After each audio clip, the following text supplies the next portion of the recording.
What's up, failers? What's up, guys? It is Brian here, and we are on our way to an emergency call for a loud explosion down in Miami area. One of the charging towers, I bet you, shorted out and caused a really loud bang and some smoke, some magic smoke. So we got an emergency call probably at around 3:45 to 4 o'clock this morning, and I am on my way. This is indeed for the electric vehicle charging station contract that I do work for. I've been trained and I'm certified on levels 1, 2, and 3, which is the highest for ABB, BTC power, and Signet charging systems. I've taken classes 1, 2, and 3 and passed all of the certification tests at the end. 120 an hour for emergency calls. There's minimum hours depending on what, and yada yada. If you gotta drive more than 2 hours away, you can get $300 of travel pay, or even more depending on if you have to spend the night and get a hotel. Started me off at $65 an hour.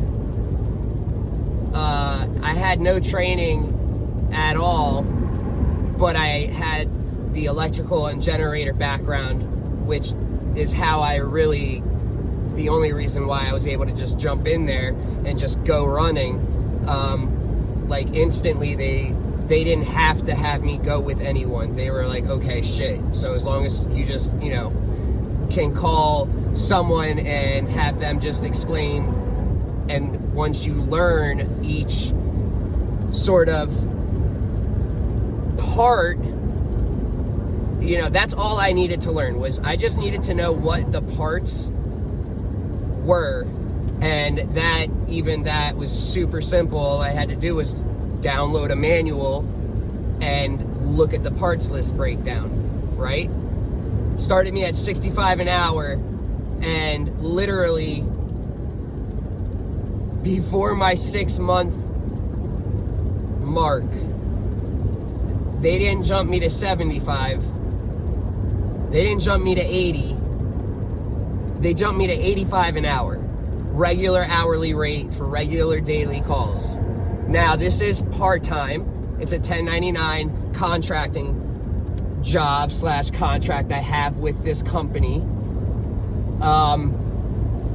So, don't think that I'm trying to say that I'm either making $120 an hour, 8 hours a day, or even $85 an hour, 8 hours a day, 40 hours a week. That's not the case, but that's fine. It's not my main job. Sometimes I'm so busy that I can barely take these jobs at certain times. Right now, it's more slow for my generator business. It's the slow months, basically December, January, and February. So it's all good. If I can take it, I'll take it. I'm not going to pass up an easy $300-400, to drive somewhere and kind of look around to see what the damage is and take some photos and send it in. And that's all you do. How do you get into this trade? You've got to have electrical. You've got to have an electrical background. You've got to know how to use an electrical meter. to differentiate between AC and DC, you are messing with high voltage DC, not AC. You rarely mess with high voltage DC anywhere besides electric vehicles and solar. Other than that, you're more than likely not going to even see or hear about anything higher than 24 volt DC systems. These can go to 1,000 volts DC, 800, 900 volts DC. So you've got to have, but what I mean by that is you do not need to have that DC experience, because it doesn't matter. Voltage is voltage in a way. It's going to hurt you. It can kill you. You just need to know the difference between DC and AC, but have the experience on troubleshooting. That is ultimately what you need. You need to know how to use a meter and troubleshoot, checking the resistances of the wires, reading a wiring diagram, knowing what a relay, a contactor, an inverter, and a converter is, so that if you're calling for troubleshooting assistance or to explain over the phone, you know what you're talking about, and you're not like, I use my meter and I check this weird square box and it's got like a red light and a green light. One says, I think, 12 volts DC, and then there's something else that says 120 volts AC. It's a square box, dude. How do you not know what I'm talking about? Come on now.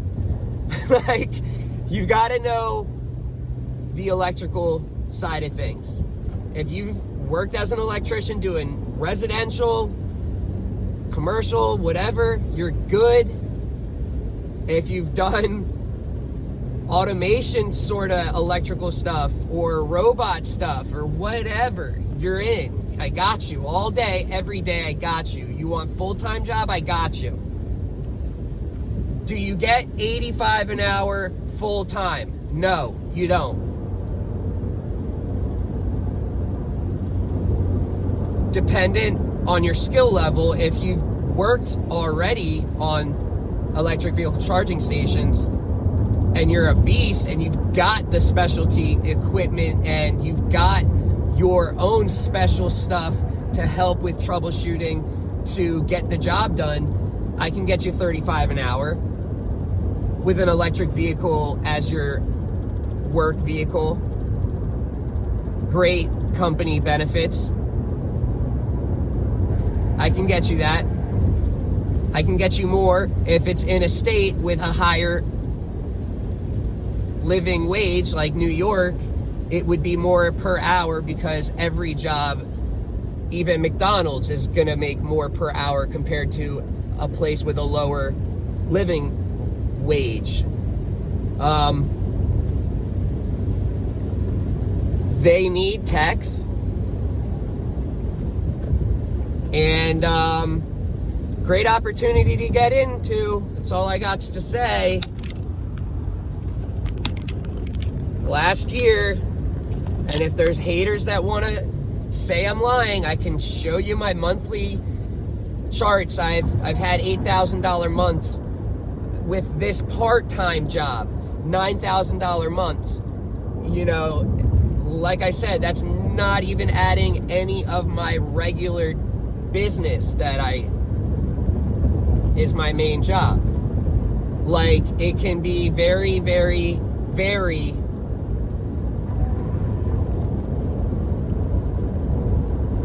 good money making gig to be in. If you're interested, let me know.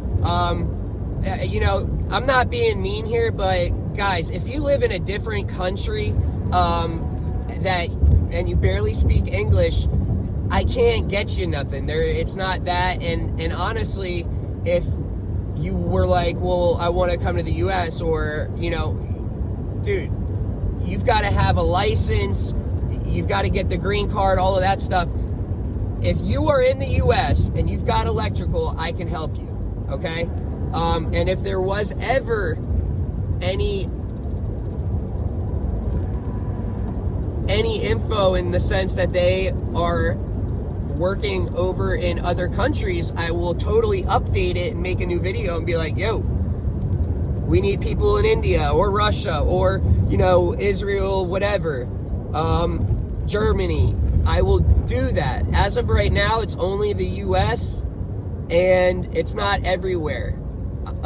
If you are interested, post your state and city and what experience you got. One thing that you will find out about me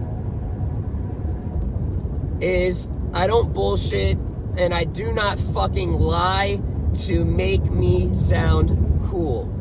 And so, with that being said, I don't lie about my experience. If I don't know something, then I will say that.